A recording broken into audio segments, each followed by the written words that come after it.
I mean, we was trying to wait on the call, being patient, and just understanding that somebody was going to get the two-way.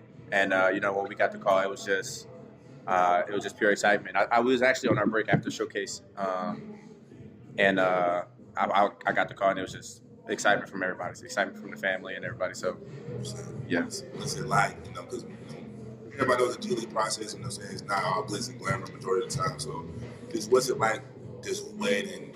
You got Birmingham last year. What's it like waiting to get into it? I think if you're continually chasing it, I mean, you might be upset.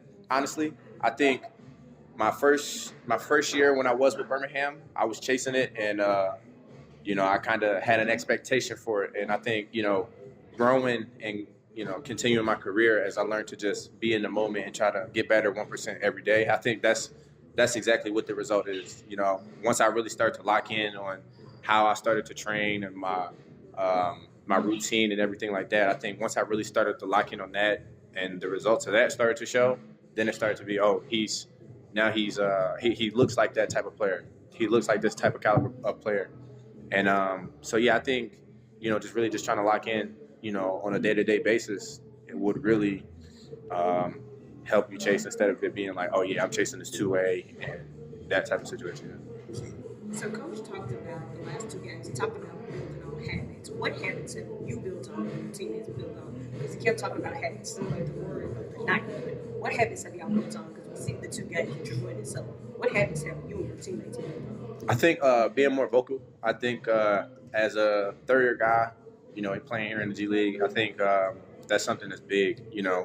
I have a lot of experience with a lot of different coverages and being in a lot of different defensive systems, and just trying to be vocal to keep us uplifted morally.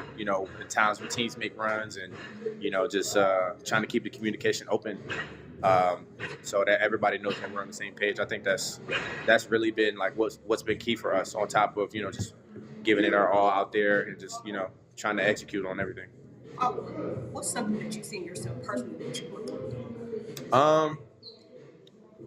Fouling, fouling. But I think I can always get better at my communication, whether that be leading by example or just being vocal. I feel like there are times where I'm so used to leading by example that I forget that, okay, these guys are looking at me to be that vocal voice as well. So I think, just how I communicate and, making sure that the message is heard as best as possible to everybody.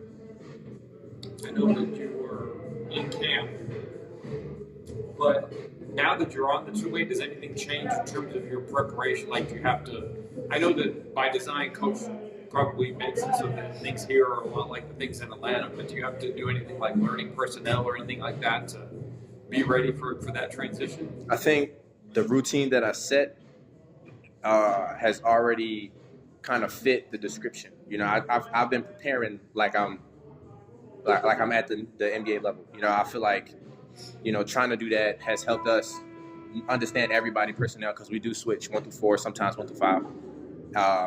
So I feel like just keeping that consistent routine has helped me. So I don't think I have to change much. But I'm sure going back and forth, there's going to be small things that I have to pick up on. What's your mindset going to do like an hour before tip? Honestly, I try not to be super serious. I just think just trying to allow the game to come to me, but also knowing like, okay, I want to be that aggressor on defense. Like, I want to be the one that sets the tone for our team. I want to be the one that when they look at us, they're like, oh shoot, this guy's guarding me. We got to make sure we get him off of whoever our top guy is, whatever the case is. So I think it's really that, but I really try to be like as relaxed and as loose as possible. Last thing for me, obviously on defense when you're great, I was gonna look out for screens, pin downs, elevators.